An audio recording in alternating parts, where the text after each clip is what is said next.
Y después le empezó a dar regalos como estas vacas bien decoradas, ¿no? Como cuando uno hace un regalo, lo pone en un envoltorio, con un moño muy bonito, ¿no? En un papel, envuelto en un papel así de calidad.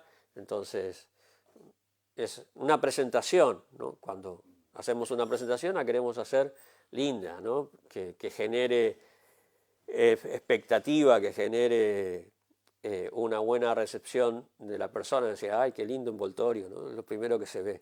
Y después, bueno, hay que ver lo que hay adentro. Pero ya el envoltorio genera una buena actitud, una buena recepción. Entonces las vacas estaban bien decoradas, no es que estaban...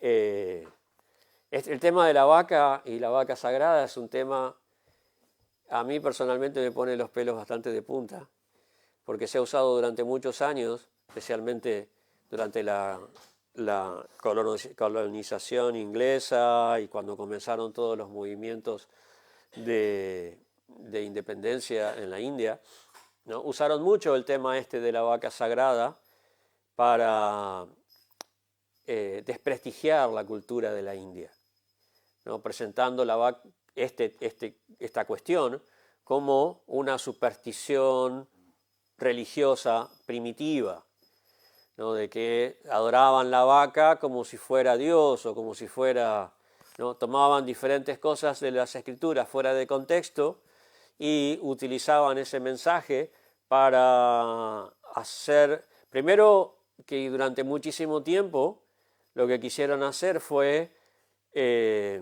convencer a los mismos indios de que su cultura era algo primitivo y ignorante, ¿no? Algo muy básico, muy primitivo. Y luego también al mundo, ¿no? O sea, presentaron ante todo el mundo este tipo de cosas como supersticiones de pueblos primitivos que no tenían mucha educación, que se dejaban llevar por supersticiones y adorar animales. Y esto, dentro de la cultura occidental judeo-cristiana, tiene muy malos precedentes, ¿no? O sea, si vamos a la Biblia, encontramos cómo los pueblos de Medio Oriente, ¿no? Adoraban becerros. O sea, estamos hablando de lo mismo, en teoría. Entonces estaban presentando, imagínense, siglo XIX, principio del siglo XX, ¿no? En una sociedad occidental mucho más religiosa, cristiana, judía, estaban presentando esto como un precedente de la inculturalidad o de la poca educación o poca cultura o presentando, ¿no? La religión hindú como una cuestión de idólatras, ¿no? Iconoclastas que solamente, ¿no? Que adoraban cualquier cosa, que adoraban cualquier forma. Ya de por sí vemos toda la cantidad de imágenes que hay en la India, ¿no? Pero encima adoraban la vaca también, ¿no? Entonces se usó mucho este tema de la vaca sagrada para ridiculizar la cultura védica. Por eso digo que a mí, personalmente, cuando empiezan a presentar el hinduismo y hablan de la vaca sagrada, me ponen los pelos de punta. Una vez tuve una discusión bastante fuerte con una profesora en mi facultad que quería que yo diera una clase sobre los animales sagrados. Y me sacó de quicio. O sea, no, tuvimos un problema ahí porque me decía, pero si adoran los animales, ¿no? ¿Y qué pasa con Hanuman? Pues Hanuman es un caso especial, Hanuman no es un animal, ¿no? Y bueno, todo así. Entonces, la gente ve esto, ¿no? Pero, por ejemplo, yo sé que aquí en el sur de España y en mi país, montones de lugares en el campo, ¿no? Se decora a los caballos, se los decora, ¿no? Cuando se va a una fiesta patronal o una fiesta muy especial, le ponen todo tipo de guirnaldas, no sé, pero cosas de oro, arreajes de plata, ¿no? y se los decora y se los peina y se los viste así de lujo, de gala, y es algo que da mucho prestigio, mucho color, ¿no? Y eso no significa que lo estén adorando, ¿no? En la India hay fiestas en las que se le hace una puya a la vaca, pero no porque se la considere un elemento divino. Primero porque la vaca y el toro son la base de la economía, siempre han sido la base de la economía de la India, ¿no? Y la visión que tiene el indio de estos dos animales es muy particular, es decir, son muy agradecidos, ¿no? Por eso es que dicen, la vaca es una de las 7 madres, ¿no? Dentro de todas las seres que se clasifican como madres, ¿no? La vaca entra, ¿por qué? Porque normalmente nosotros tomamos, después de la leche materna, la leche de vaca. Entonces, ¿no? se ve, se tiene esa visión de agradecimiento mucho más profunda y se la considera como una segunda madre.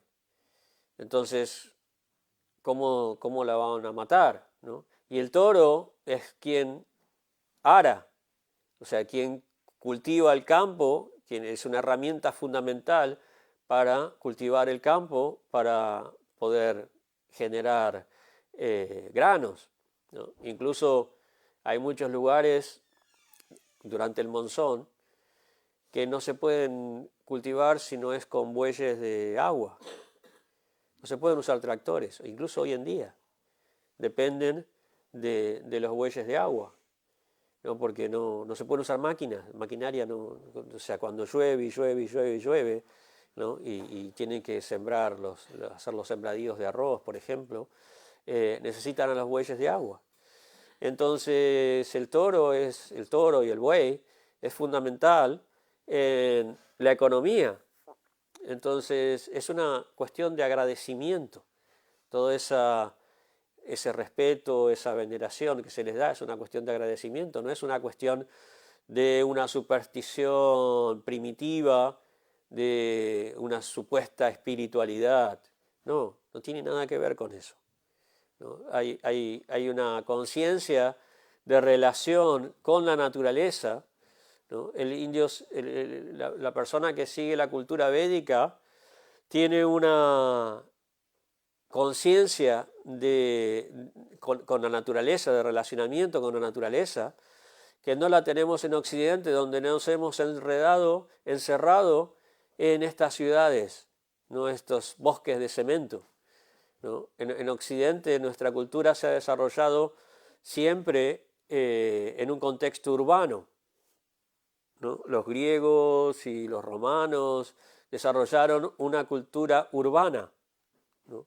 La polis en Grecia, las ciudades romanas, y se ha cortado mucho el contacto con la naturaleza, incluso en muchas épocas, como en el medioevo, por ejemplo, se veía, ¿no? Especialmente dentro del cristianismo, a la naturaleza como algo peligroso, ¿no? Donde se encontraban fuerzas oscuras, ¿no? Y se llamaba a la gente del campo, ¿no? O la gente que tenía esa cultura de conciencia más ecológica, de armonía con la naturaleza, de respeto a los árboles y a los animales, ¿no? De paganos. De ahí viene la palabra paganos, que están en el pago, en el campo, ¿no? Y bueno, se tenía una visión muy negativa de la naturaleza. En cambio, en la cultura védica, ¿no? Las ceremonias principalmente se realizaban en la naturaleza, ¿no? Todos los sacrificios, las ceremonias védicas se realizan en un contacto en contacto con la naturaleza. Por eso es que vemos que en los templos, por ejemplo, tienen un espacio abierto para que las ceremonias no queden encerradas el efecto, ¿no? El fuego de sacrificio, el humo, las ofrendas, no queden encerradas en ese contexto, ¿no? Aislado, sino que puedan subir, que puedan generar otra energía en contacto con la naturaleza. Entonces, en la cultura védica siempre se ofreció respeto, se tuvo mucho más conciencia, podríamos decir ecológica, ¿no? Una conciencia más real de que son parte, de que forman parte de un todo, de ese orden, de ese cosmos perfecto que es el mundo. Entonces a los animales se les daba también un respeto, y a los animales que ofrecían más, por supuesto, se les estaba más agradecidos. O sea, ¿no? Una cosa es, no sé, una vaca y otra cosa es una rata, aunque las ratas también se respetan, ¿no? O sea, uno ve las ratas andando por todos lados ahí. Y toda vida es sagrada, pero no en un sentido así de adoración primitiva, sino en un sentido más profundo de que todos somos seres, todos tenemos almas, todos somos seres espirituales, y que por lo tanto la vida es sagrada, ¿no? Entonces, a mí cuando me vienen con la historia de la vaca sagrada, o incluso a veces los devotos presentan, ¿no? O sea, no, la vaca sagrada, no, sáquense esto de la cabeza, por favor, ¿no? Porque, o sea, en la India está bien, pero en un contexto occidental se lo ridiculiza eso, se lo ve como algo negativo, ¿no? Y se lo ve fuera de contexto. No es la adoración que hacían los pueblos de Canaán o de Palestina a Baal, ¿no? ¿No? Al becerro, o cosas. No tiene nada que ver con eso. No es que se está adorando la vaca como si fuera Dios. No es ese tipo de adoración cuando se le hace una puya a una vaca. No se hace la puya a la vaca como se le puede hacer una puya al gurú, como se le puede hacer una puya a un visitante, como se le puede hacer una puya a un rey, como se le puede hacer una puya a cualquier persona que se le quiere ofrecer cierto honor o agradecimiento o reconocimiento. Se le ofrece una puya, ¿no? Pero se presentan esas imágenes, ¿no? de una persona haciéndole apoyo a una vaca, como diciendo, ¿ves? Adoran las vacas, ¿no? Qué cosa primitiva, ¿no? Entonces es un tema, a ver, que, bueno, me salió ahora por este verso, ¿no? que acá explica cómo las vacas iban adornadas con mantos, guirnaldas de flores y collares de oro, ¿no? Imagínense, nosotros vemos ahora, por ejemplo, vamos al campo y vemos una ceremonia y que le ponen un collar de oro a una vaca.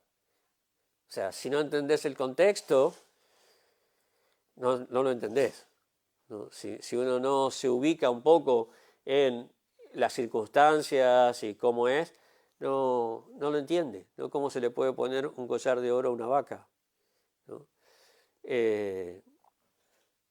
Inmediatamente lo relacionan, ¿no? O sea, mi mente criada en una cultura judeo-cristiana lo relaciona inmediatamente tirarle perlas a los cerdos, como dice la Biblia, no como dice Jesús, no tirarle perlas a los cerdos, ¿no? O sea, eso es como nosotros inmediatamente estamos programados para ver las cosas, ¿no? Entonces no podemos entender de que esto que está diciendo acá, ya llegó Ranita,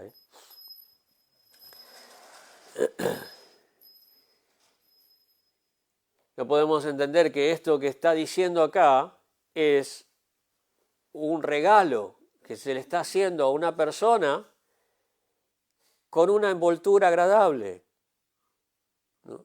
En esa época, o sea, Nanda Maharaj tenía riqueza suficiente como para envolver, no envolver literalmente las vacas, pero es su regalo, presentarlo con esta decoración, ¿no?